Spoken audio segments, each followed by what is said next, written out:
Tem uma outra pergunta aqui, doutor, que vem, assim, já veio num outro podcast e a gente não conseguiu fazer. A Nayara.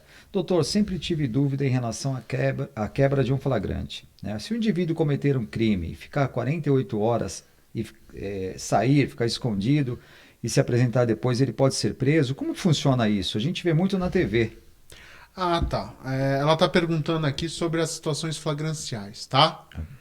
Basicamente, assim, o que eu posso dizer da situação flagrancial. O que é o flagrante? De onde vem a palavra flagrante? Vem de flagrare, que significa no latim é chama, né? Chama. Chama.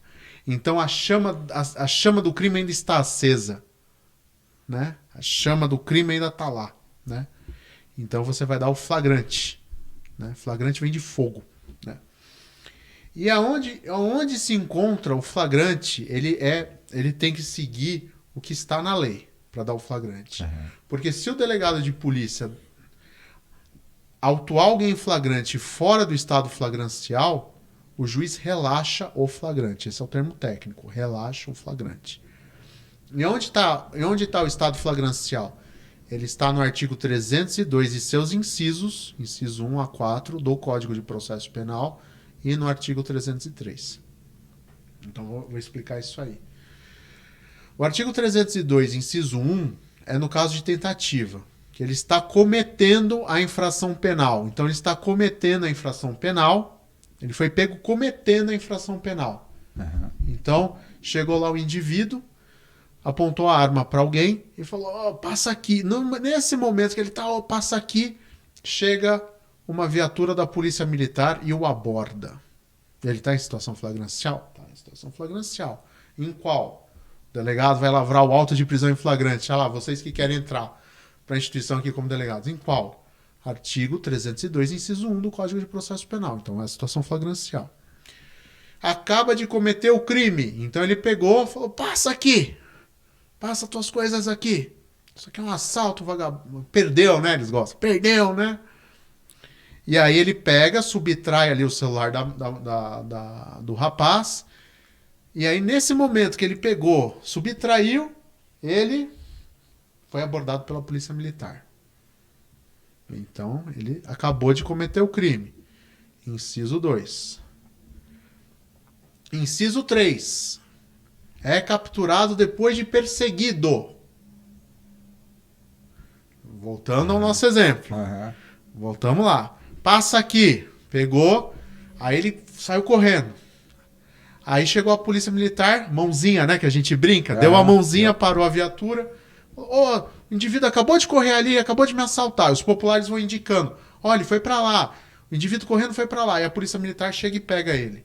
Então, perseguido logo depois de cometer o crime. Inciso 3. Ou é capturado logo depois de cometer o crime, em situação que o faça presumir ser ele o autor do crime, com objetos, papéis ou alguma coisa relacionada ao crime. Esse é o inciso 4. Esse é o mais difícil, e aí entra no que ela está falando aí, tá? Qual que é esse tempo do logo depois? Essa é uma. Eu vou responder. Tem resposta para isso. O STJ entende que são 24 horas.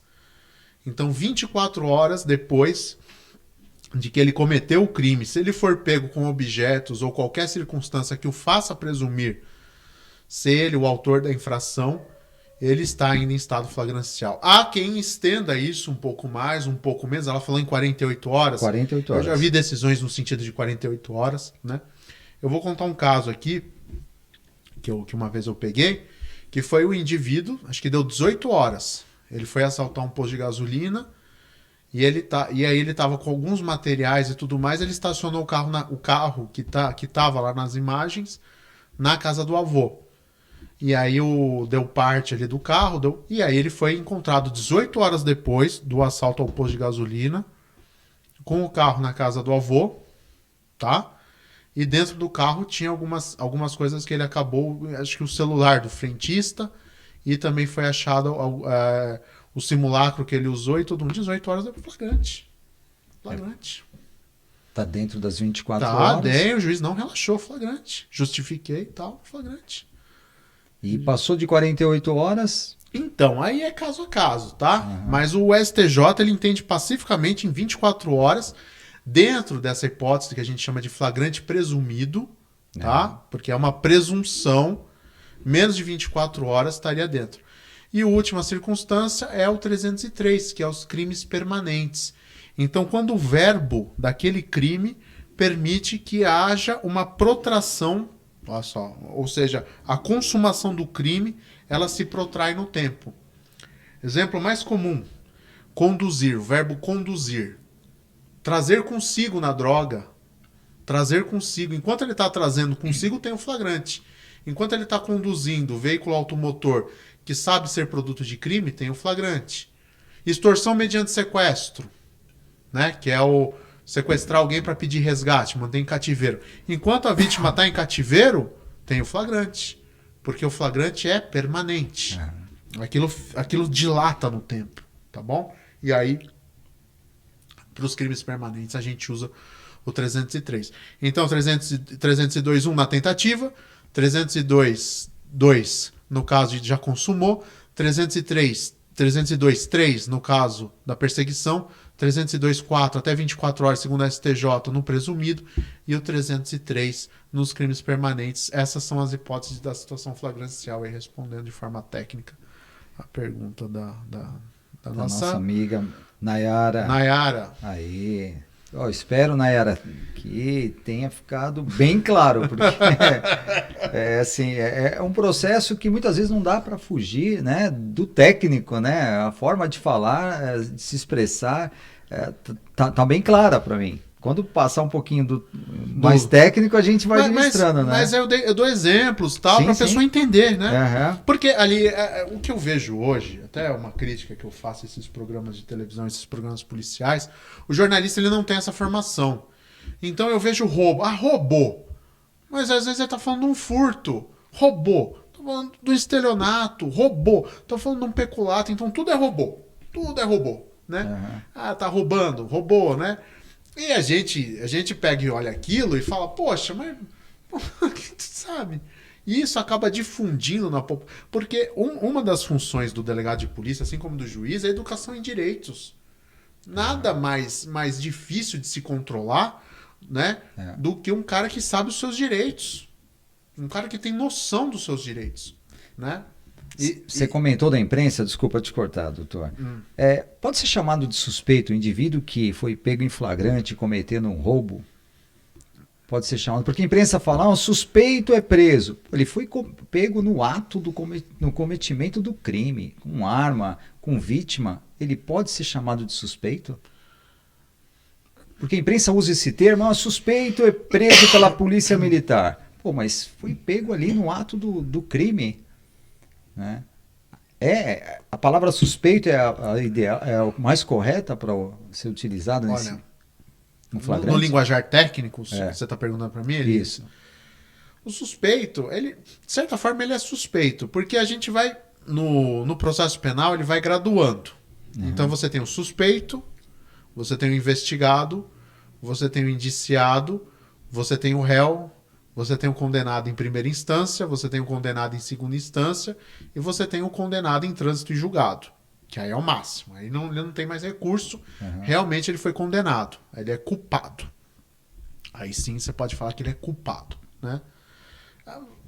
Tem uma discussão ou outra, a partir de primeira instância, segunda instância, tem toda essa discussão, né? A partir de quando ele já poderia ser considerado culpado. Apesar da Constituição fala que ele só pode ser considerado culpado depois do trânsito em julgado. Tá? Então vamos lá. Suspeito. O que é suspeito? Pode ser que tenha sido você. Pode ser que tenha sido o João. Pode ser que tenha sido o Ciclano. Então ele está numa relação de suspeito. Ele é uma suspeição. Pode ser que tenha sido ele. Investigado é quando ele já sai dessa esfera de suspeito e ele passa a ser investigado. Né? Então ele já passa... Opa, a gente está vendo realmente se foi ele ou não. Mas se tiver a prova... Agora, o indiciado é quando tem elementos, indícios suficientes de autoria. O indiciamento é ato exclusivo do delegado de polícia. Ninguém mais faz o indiciamento. Só o delegado de polícia. Então eu estou convencido da materialidade do crime e principalmente dos indícios suficientes de autoria que recaem sobre aquele cidadão. Eu indicio. No caso que você citou aqui, ele foi pego, é o flagrante, né? Flagrante. Então, Vítima, já produto de no auto roubo? de prisão em flagrante delito, o delegado já pode indiciar. No meu auto de prisão em flagrante já sai o indiciamento. Então só sai da palavra suspeito depois de transitado o julgado. Não. Eu acho que assim, é que a mídia ela toma um certo cuidado, então ela vai tratar ali com menos, né? Que é o suspeito, né? Mas se o delegado já indiciou, já pode tratá-lo como indiciado. O Ministério Público ofereceu a denúncia, ele é réu. Ele é réu. Ou denunciado, né? Há quem diga que ele vai ser réu só depois da citação. Mas você vê que há uma evolução da situação dele até chegar a ser inocentado ou culpado lá na frente. Tá bom? Porque o processo penal, as pessoas têm que entender isso. O processo penal, ele lida com uma das coisas que a pessoa tem de mais importante, que é a liberdade dela. Depois da sua vida, acho que é a sua liberdade. Né? Então, você cercear a liberdade de alguém ou não tem que ser feito de uma forma bastante criteriosa e cuidadosa. Né? E essas nomenclaturas também, para não se criar um estigma, para não se criar uma etiqueta, um etiquetamento, né? Também são importantes. Eu acho assim, no caso de uma situação em flagrante, se o delegado já fez o indiciamento, a mídia pode falar, ó, já foi feito o indiciamento, ele é um indiciado. Não vejo nenhum problema. Não mais suspeito. Não, mais suspeito. Ele já, tecnicamente, ele já está numa condição um pouco maior do que suspeito. Ele já é indiciado. Tá bom? Ok, tá bem respondido.